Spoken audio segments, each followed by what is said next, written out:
welcome to another episode of Sodas Connect, a show where we bring to you inspiring and successful entrepreneurs. We bring their stories to you and get you inspired. My name is Anshat Abdullah, your host, and if this is your first time here, don't forget to subscribe, like this video, and leave comments below.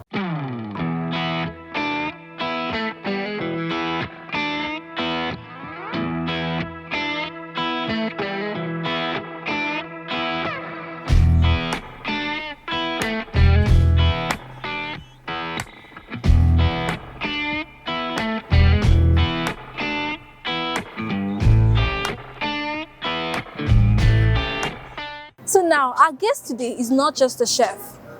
He's a culinary cinematographer, he's an entrepreneur, and an author. Today we're going to be getting inspired by his story, learn more about his establishment and everything he has in store for you and I. Come with us, let's get inspired.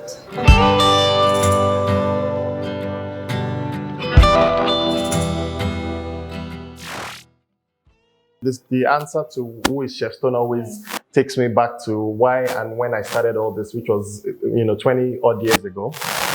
And it was just a passionate boy that enjoyed cooking and just was introduced to a new life, all of a sudden. And, that passion is what has brought me this far, that joy of sharing knowledge and exchanging what I've learned and, getting people to enjoy some of those passions. I think that is ultimately the answer to that question. Okay, so you've been doing this for about 20 years now. This is my 20th year as a chef. Okay, so can you tell us what your name is? So it's not just Chef Stone. I always say my first name is Chef, last name Stone, but my real name is Abiola.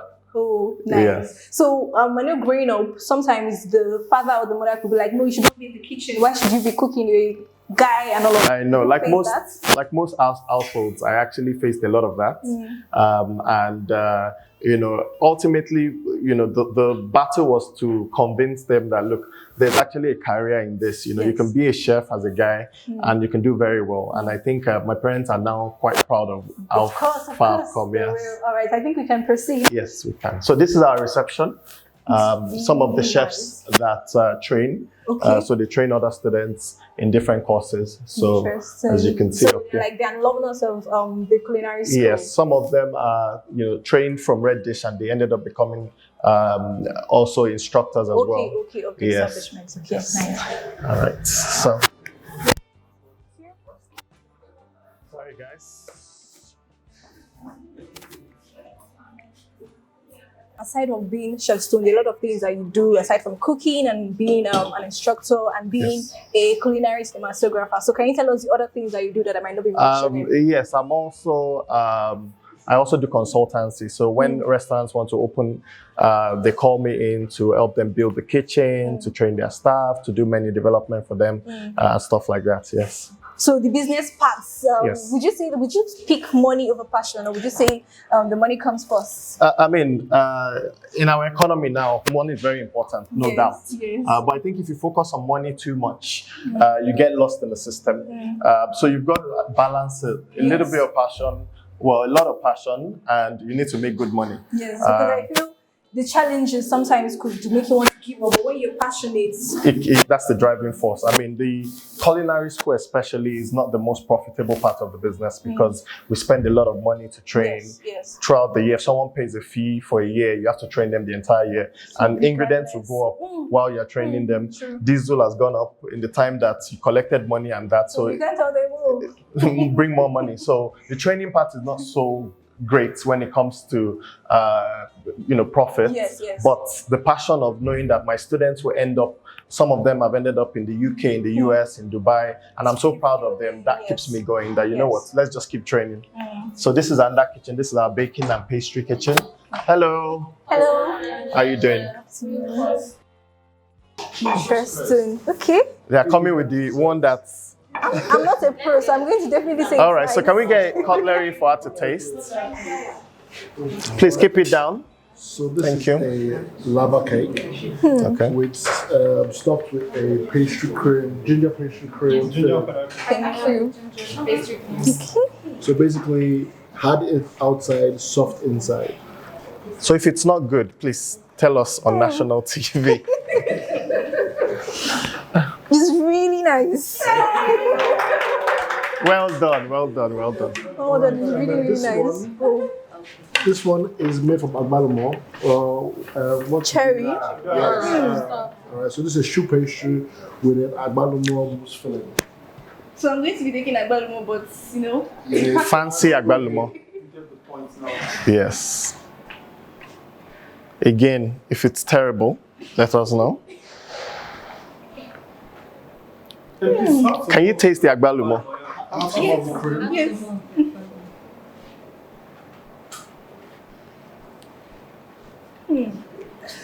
Okay. Well done, well done. Yes. What are some of the major challenges that you face with doing this? I mean, like I said before, the prices of things fluctuate so much in the market that you can give someone a quotation for even a regular fine dining event. You can decide to give someone quotation today, and by the time you go to the market, the prices have gone up. So the economy doesn't help. Also, the government doesn't really help entrepreneurs in Nigeria.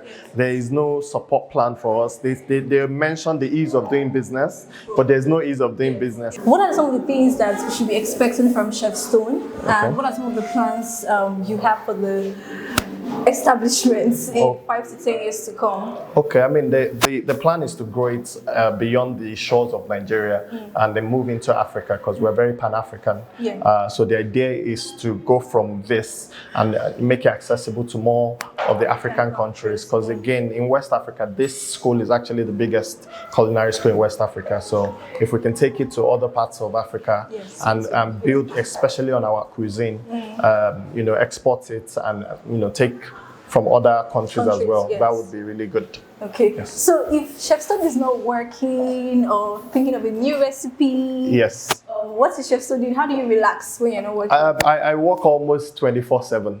I don't get much break, but I like to travel. So whenever I get a chance, I travel as far as my money can take me, and then I learn from my travels. It's good to get exposure, see what others are doing, see what other schools are doing, see what other restaurants are doing, see what is new out there. Because again, you can watch it on YouTube and the internet, but it's not the same. Yes. When you experience this, you learn something. Different. So for me, traveling is kind of my guilty pleasure, if you want to call it that. What is this place for? I think we can see books. Yes, so over this there. is our culinary library. Okay. So all food books. So the students get a chance to come in here and they can, read inspiration. books, do some research on different recipes, learn some food history and stuff like that. So we have loads and loads of food books for them. Yes. So there are a lot of chefs in Nigeria and in Africa and in the world, in fact. What would you say are some of the things that makes you unique, that make people come look for you? And then there's some other chefs, you have a culinary school already, but there are people who will be out there that admire you so much. What's one advice you give to somebody who might be discouraged, or maybe because he's a guy, I feel like, no, my parents, the society and all of that? Okay, for the first question, I think for me, what makes me unique is the fact that I decided to teach before anything else, before I started a restaurant and anything. So I think the willingness to share knowledge is what makes me unique. And because of that, I have a pool of chefs because I've trained so many chefs. I think overall, we've trained maybe 6,000 to 7,000 chefs now. Wow. So again, there's always a pool of chefs that I have access to. And that access is very important because, if you want to open a restaurant today, you need chefs. You're going to come to me. As opposed to if I was just cook it, just on my own. So I think that's what makes me different. And in terms of people looking to get into this, it's a tough business. It's a tough profession. But there's no easy profession if we are to really think about it. You have to put in the work. And it's not something, don't look for quick gratification. Don't look for quick wins. If you put in the work, it will eventually come. I mean, like I said, the school is 10 years now because I did not stop when the going was tough. So I feel like being in a tough environment makes you stronger, really. Yes. So we've got the practice kitchen. Hello, students. Hello, How are good you? afternoon. Welcome. Yes. What class are we having today? Grilling class. So they're doing a lot of marinating and prepping for their grill outside. Okay. Well done. Nice to meet everybody. Thank you.